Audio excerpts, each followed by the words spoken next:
now I see you really just getting into being an artist. You know, had you played around with being an artist before a few times before? When now? I was younger, I rapped, but I think everybody did that. Like, not studio rap for real. I did. I was in studios, but I would be making the beats or be recording. But if it came to like rapping, no, I didn't really do it. My SoVisuals put me onto it. One of my closest friends, my best friend, so he put me onto it. So he like showed me like, he used to always say, don't put yourself in a box. If you good at one thing, that don't mean you can't do something else. Yeah. Like, at least try it. So I tried it. We did it. I had a studio and I went to a person's house and recorded it in the closet. Like, just because I didn't want to record myself. I'm like, I don't like my voice. Like, you're going to have to make me keep doing stuff. Yep, I just started. Probably like it's coming up on 2 years. A little over 2 years. But I always help people too. Artists will always tell me like, why you don't rap? Because I help them with their little finishing bar or something. And they'll be like, bro, that's cold. Like, yeah. So how do you like it? How do you like, you know, that producer versus rapper? Rapping live. Because I feel like people always know me, but I think they can hear my story a little better now. Like, dang, that's why this or that. And because I always been a little like known, or I've been around people for a long time. I went to like the right schools, I guess you could say, or whatever. But I always knew a lot of people. So as far as rapping, it's just live because I don't know. It's just something fun to do because I can explain my story, I guess. Yeah, but, you can get your feelings and out. I seen them streams. I'm like, dang, this live. Like, I ain't know that many people are listening to me. I was surprised. I ain't gonna lie. You were surprised? Heck yeah. The beats, of course. Like, you know, that's... All right, let me get a beat from Rakz. He recorded this, but the music, I ain't think I was gonna get that. And now you featuring with some of the artists that you actually record. Yeah. So it's like, hey, I can hop on this track. Shout out to all of them people that's on my mix. They told me like, bro, you got to put a tape out. Them main people that's on my tape, them the people that told me like.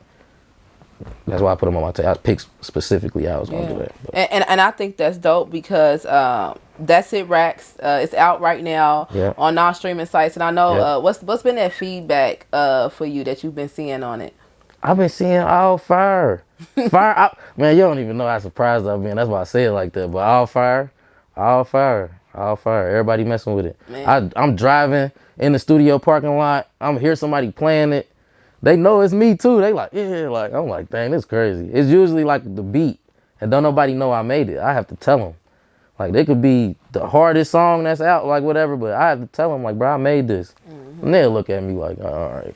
Oh, okay, yeah, you is Rakz, okay, whatever. But it don't matter. But the song now, it's like I get a little bit more, you know. Yeah, because it makes you more of the star on the forefront of things when you're the artist. And I know it has to feel good with you having that support, though, you know, with when you're talented and you're getting people to support you on different levels. Look, you just supported me when I was just producing and just sending, you know, these beats out. Now I got people producing me when I'm an engineer and I got my own home studio. Now I got people supporting me as the rapper. And that's crazy. I'm telling you, it's the craziest feeling ever, for real. But I'm going to keep going up, too. Yeah. Another mixtape coming soon. I ain't going to put a date on it, but another mixtape coming soon. So, with That's It Rakz, you produced the whole project. Well, like 80%. But the people, like, I got beats from Lee Tenzi, M80. You get what I'm saying? So, it's people that's home-based, or I collabed with them. So, yeah. And that's what I wanted to know, because did you say, well, you know what, I don't want to just only have my beats on here. I do feel like I still need to network with other engineers or other producers as well. Yeah. That's my goal. I'm trying to put everybody on. I don't want to just... That's what I'm rapping for, too. Because if I catch a buzz, everybody coming with me, but the way they coming with me could be different, you know? This person could already be on my beat, or he could be a feature on my song already, you know? So I'm trying to do it a little different. And you also had bring up SoVisuals, and I know that was your best friend. And, you know, you were super close, and I'm pretty sure he'd have been shooting all your videos. Right now, he would have been egging you on. He actually told you not to stick in that box of just being a producer, engineer. Hey, you want to rap? You know, do that too. So now, with him passing, did that kind of help push you to say, you know what, he told me to do this, I really need to. Yeah, that's why I did it. That's strictly why I'm doing all of this, everything. The intro on my song is pretty much about him. But yeah, it's like anybody that lost somebody kinda, and you still push forward to make it. But yeah, if it wasn't for So, I wouldn't do none of this. I wouldn't. It's the studio, like it's a lot of stuff for real that he told me to even go along with. But yeah, I be feeling him around me all the time, and yeah, I be missing my boy. But yeah, if he was, I never got a video with him either. That's what a lot of people don't know. They think like I did a lot with So, but we was so close as friends that y'all was friends in real life. It wasn't about no work. yeah, like we ain't even want to. That's like I feel like I was taking his time if I did that. He looked at it like me too. Like when he recorded his songs, he'd go somewhere else. It's just I don't know. It was weird. We just was really friends. So yeah, we ain't never do that. Yeah, and I know that was him passing away had really like hit you super hard. Yeah. How did you end up finding out that he had passed away? I had woke up. So look, I was with him the night before. I was with him. We was at the house that he passed at.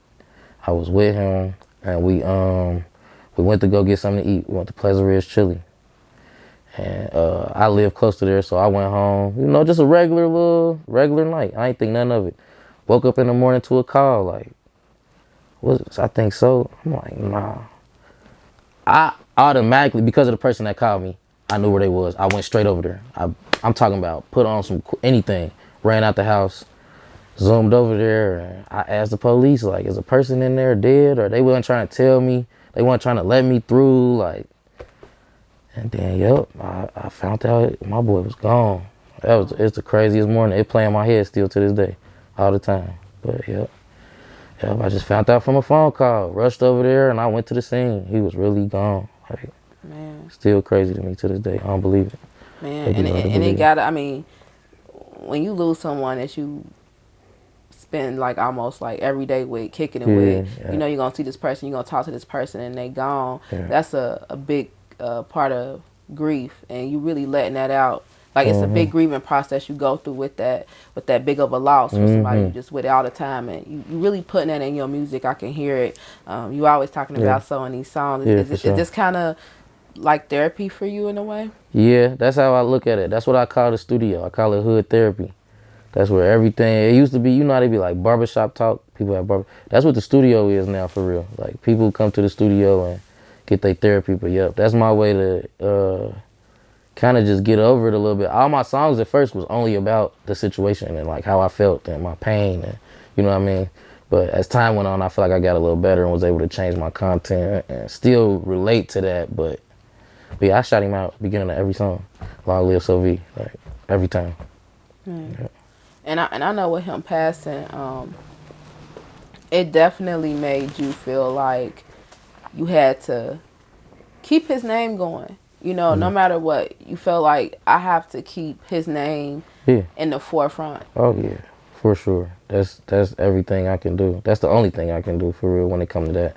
Is just make sure I keep his name alive. And he on my glasses. He on, man. That's my boy. I keep him on everything. And it's crazy because I had Crash Rari up here, and he talked about like what SoV meant to the mob, you know, the Insomniacs mob, and how it was like being spoiled in a way with just having, you know, y'all created this networking group of real friends where you got the cameraman, you got the engineer, you got artists, we all doing our thing, and now having to create this content without having a, you know, it's like I lost a friend, but even a person who I bounced ideas off of, and there you go. You know, it's deeper than just That's what people don't realize. It's stuff like that. That's when I would wake up in the morning. That's the first person I call. Like literally, it's the first person I call. Wake up, call So, talk to his daughter, talk to him, and then that's how I kind of got my day started a little bit. Like I would call him and, dang, what's going on today? Where you shooting at? What artist you got? You know, he like, who you selling some beats to? See if I could record them. You see what I'm saying? So that's how we kind of, so like, I still remember the first month. I had just moved into a new apartment too. So it was so weird. Like everything was so different and weird around that time. Like, man, I couldn't do that. I couldn't bounce my ideas off of nobody. I couldn't, it was crazy. Yeah, he was a big, now we know. he was a big part of the Insomniacs. Like, if it wasn't for So, he made the way our image, our logo, the way we look to, you know, like everything was, man, dude was amazing. He was amazing. I didn't know how much I needed the stuff that I need. Like, cause it was just a call away. Hey, I need a logo. Hey, I need this. Hey, I need whatever. Like, he made all my logo, anything you could see, he did. So it was like, yeah, it's still crazy. It's still crazy. It's crazy. I just shot a video with Tone from Dayton. Tone shot it. He a new cameraman down here.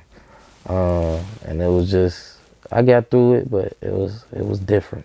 Yeah. It was different. It was different. And I think that's just like you said, it was like I didn't even get the chance to shoot, you know, videos with him. You feel like you were robbed of that. Yeah. I'm pretty sure, you know. Yeah. Because his visuals was like no other. And when he died, I had just started rapping. So I kind of had no reason to get exactly like videos and stuff from him. So yeah, I didn't even get into my like rap career, you know, at that time. So I wasn't taking it serious. But yeah, I ain't never getting nothing from him. No videos. Wish I could.